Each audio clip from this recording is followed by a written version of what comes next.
Well, you don't have to be part of the storm team to know it's been dry, not just this month, but much of the summer. And that is impacting the Salmon River and the upcoming Salmon Run.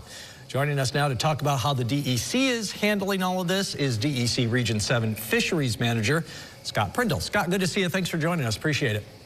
Thank you. Not a problem. Put it into perspective for us. How low is the Salmon River right now? And I guess you have to add with that it doesn't seem like, I think you know, and the storm team keeps telling us that there's really much help as far as rain in the forecast.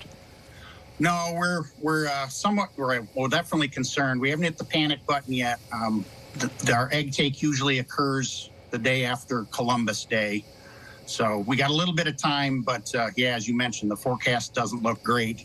Right now, we're maintaining what was the summer base flow of 185 CFS. Typically, it goes up to 335 September 1st. But because of concerns about the water level in the reservoir, which feeds the river, we kept it at 185. There's enough water in the reservoir to maintain that for a few more weeks. So, like I said, hopefully the weather pattern changes and we can get back to more normal rainfall. Yeah, what about also, too, I think you guys are keeping an eye on the water temperatures as well. How is that impacting salmon spawning in the run, especially when you couple that with the low levels? Yeah, so the water temperatures are mid-60s now, which is a little warm for this time of year. Obviously, the fish tend to want to run when the water's cooler and the water levels come up, rather. That tends to trigger the fish that are in Lake Ontario to let them know it's time to run the river and do their thing. So it is a little warmer, but it's not unusual. The bigger concern, obviously, is the low water level. Sure. The 185 CFS does allow fish to get up the river.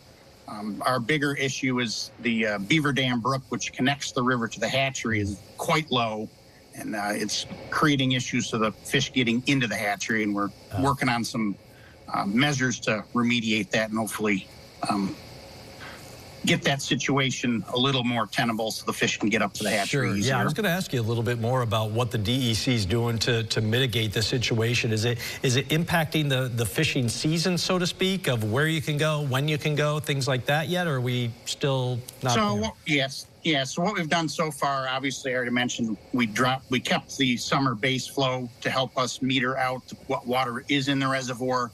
Another thing we've done is close the lower fly area, which is a small section of the river that's between the Route 52 bridge right in Almar and the hatchery grounds. That area typically opens September 15th for folks using fly fishing gear only, and it's catch and release only. But with the low water and the fact the fish are stressed out with the low water, the warm water temperatures, and the fact that they may be hanging around in that stretch of the river for a while until Beaver Dam Brook comes up, we didn't want them being additionally stressed by anglers trying to catching them and releasing them. So those are the two things we've done. Gotcha. We've done a couple little things. We put some sandbags in Beaver Dam Brook to try to back up and create check dams to get the fish through the shallow riffle areas, which were an impediment. And we got a couple other ideas as well that we're going to try next week. Is any of this impacting at all the length or the number of days that people will be able to fish, or even like anything to do with like size or number of the fish? Probably not size and number. The fish, when they're in the lake, they're becoming mature, so the switch has been flipped on them, so they have to go upriver. Their spawning activities are, pre-programmed, and they can't just go back to the lake and say, oh, we'll wait for another year. So the numbers of fish should be fine. They are definitely still out in the lake, so that is delayed from some years. Some years we get large runs that come up even on Labor Day weekend. But we do know the boat anglers are doing very, very well out in front of the mouth of the Salmon River. So as I mentioned, those fish are kind of waiting for the typical fall triggers, being the higher water levels, higher flows, and also the cooler water temperatures. So the fish are going to come no matter what. Yeah. I don't know that this has anything specifically to do with the situation we're talking about, but you do have an open house next Saturday at the hatchery in Almar. What time and what's happening there if people want to come out? Sure. So we have the open house at the hatchery. It's part of the National Hunting and Fishing Weekend.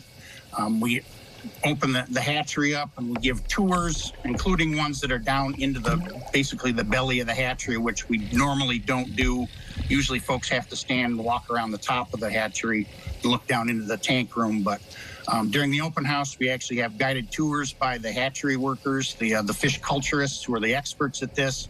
They walk the groups of visitors down through the tank room, through where all the magic happens, so to speak, and describes them, great detail, each step of the process of raising these fish. So as you mentioned, that's next Saturday, the 27th, from 9 to 3:30 at the hatchery in Altmar. Scott, thanks very, very much. Good luck with that, and appreciate your time today. Thank you. Okay, thank you.